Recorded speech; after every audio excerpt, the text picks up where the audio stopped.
هو الذنب الذي تفوق فيه البشر على إبليس؟ ومن هم جيران الله يوم القيامة؟ وما هو الفرق بين الجن والشياطين والعفاريت والمارد والقرين؟ من هم الذين يدخلون الجنة بلا حساب؟ أخبر النبي محمد صلى الله عليه وسلم أن هناك 70,000 يدخلون الجنة بغير حساب، ولكن أخبر النبي صلى الله عليه وسلم عنهم وقال: هم الذين لا يكتوون ولا يسترقون ولا يتطيرون، أي لا يتشاءمون، وعلى ربهم يتوكلون. وكذلك العافي عن الناس يدخله الله تعالى الجنة بغير حساب، فيقول الله تعالى له: أنا أحق بالعفو منك. ومن هو الذي لا يضره السحر؟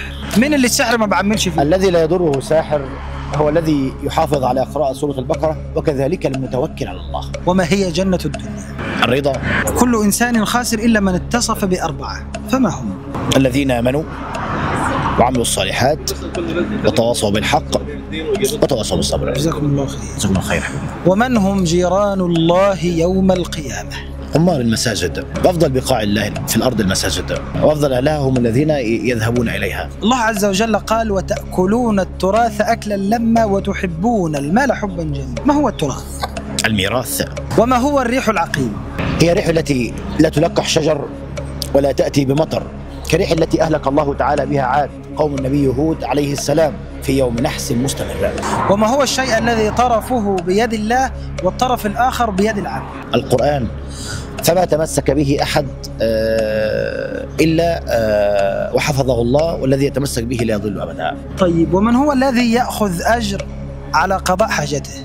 هو الذي لا يستقبل القبلة ولا يستدبرها أثناء أو عند قضاء الحاجة، فيرفع الله تعالى عنه خطيئة ويكتب له حسنة. وما هو الصوت الذي يسمعه جميع الخلائق إلا الإنس والجن؟ صراخ أهل القبور يسمعه كل الخلائق إلا الثقلين الإنس والجن، لأنهم لو سمعوا لصعقوا. ومن هو أشد الناس صراخا يوم القيامة؟ هو رجل آتاه الله ملكا فاستعان به على ظلم الناس. وهل يسمع الميت في قبره؟ نعم، المتوفى أو الميت يسمع في قبره. نادى النبي محمد صلى الله عليه وسلم على قريش، فقال عمر بن الخطاب رضي الله عنه: أتكلمهم وكجيفوا يا رسول الله؟ فقال النبي محمد صلى الله عليه وسلم: والذي نفسي بيده ما أنتم بأسمع منهم ولكنهم لا يتكلمون. الله عز وجل قال في كتابه: إن أصحاب الجنة اليوم في شغل فاكهون. إيه هو الشغل بتاع أهل الجنة؟ قال ابن عباس: شغل أهل الجنة أو شغلهم افتضاض الأبكار. وما هو الذنب الذي تفوق فيه البشر على إبليس؟ إبليس ما استجرش إن هو يعمله، لكن البشر بيعملوه. سب الله وسب الدين.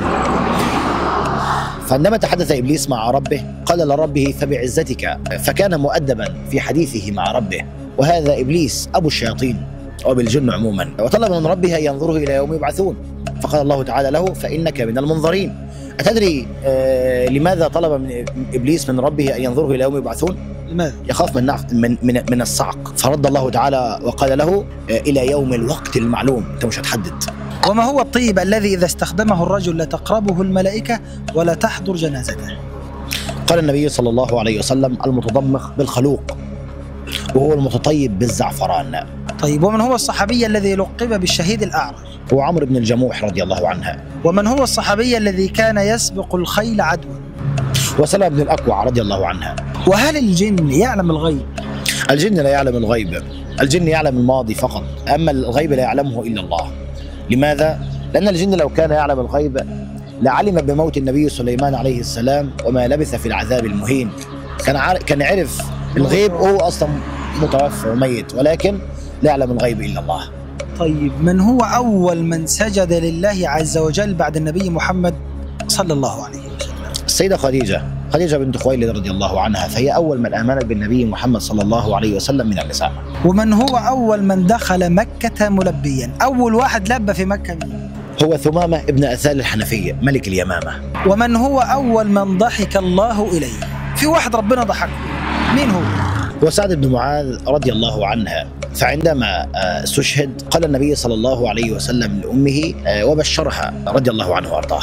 إيه آخر حاجة بتخرج من روح الإنسان؟ عندما بثت الروح في آدم عليه السلام، أول ما بثت فيه الروح عين آدم عليه السلام، فنظر إلى ثمار الجنة واشتهى الأكل منها، وعندما يموت الإنسان آخر شيء تخرج منه الروح عين الإنسان، لذلك إذا خرجت الروح تبعها البصر. ايه اول حاجه الانسان بيشوفها بعد روحه ما بتطلع؟ الذنوب. ذنوب. عندما يخرج من قبره يرى الذنوب فيحملها على عاتقه لأرض المحشر. طب ليه النبي عليه الصلاه والسلام اول من تنشق عنه الارض يوم القيامه؟ حتى إذا بعث من في القبور وبعثر من في القبور وخرجوا يروا النبي محمد صلى الله عليه وسلم فيطمئنون. وما هو الانسان الذي لا يسأل في قبره؟ الشهيد، فقد قال النبي صلى الله عليه وسلم: كفى ببارقة السيوف على رأسه فتنة. وما هو الفرق بين الرحمن والرحيم؟ الرحمن رحمة عامة لجميع المخلوقات، أما الرحيم فرحمة خاصة بالمؤمنين. ومتى يكون النوم أعظم من الصيام؟ نوم المجاهد في سبيل الله. ومتى يكون الكذب عبادة؟ إزاي الواحد بيكذب وتتحسب له بحسناته؟ في 3 مواضع: في الحرب، وفي الصلح بين الناس، نعم. وفي حديث الرجل مع زوجته. ومتى تبدأ الحرية؟ عندما ينتهي الجهل. وما هو الشيء النادر الذي لم تجده في كل إنسان؟ الضمير. ومن هم المؤمنون المفلحون؟ أكمل الآية: الذين هم في صلاتهم خاشعون. أحسنت، جزاكم الله خير. جزاكم الله خير. وكيف يكون الخشوع في الصلاة؟ هو أن تستحضر عظمة الله تعالى في قلبك، وأن تجعل الجنة عن يمينك والنار عن يسارك، والله تعالى مطلع عليك، والكعبة أمامك، وملك الموت خلفك، ولا تدري في النهاية قبلت صلاتك أم لا. ومن هي أول امرأة ثقبت أذنيها؟ من أول واحدة لبست الحلق بالعربي كده؟ هي السيدة هاجر. السيدة هاجر زوجة النبي إبراهيم عليه السلام، وذلك كان بسبب غيرة السيدة سارة منها، وعندما لبست قرطا زادت بهذا حسنا وجمالا. طيب نختم بالسؤال ده. تفضل حبيبي. ما هو سبب خروج سيدنا يوسف من السجن وتوليه منصب عزيز مصر؟ التقوى. نعم. والصبر. نعم. والإحسان، لقوله تعالى: إنه من يتقي ويصبر إن الله لا يضيع أجر المحسنين. جزاكم الله خيرا. جزاكم الله خير حبيبنا. أنا تشرفت جدا بالحلقة دي معك. حبيبي وبارك في عمرك يا رب. يرضى عليك دكتور حسن أبو إن خضير. الله لا يضيع أجر المحسنين. ربنا يجعله في ميزان حسناته. اللهم آمين. نحن وإياك. جزاكم الله خير. سبحانك اللهم وبحمدك، نشهد أن لا إله إلا أنت، نستغفرك ونتوب إليك، والسلام عليكم ورحمة الله وبركاته.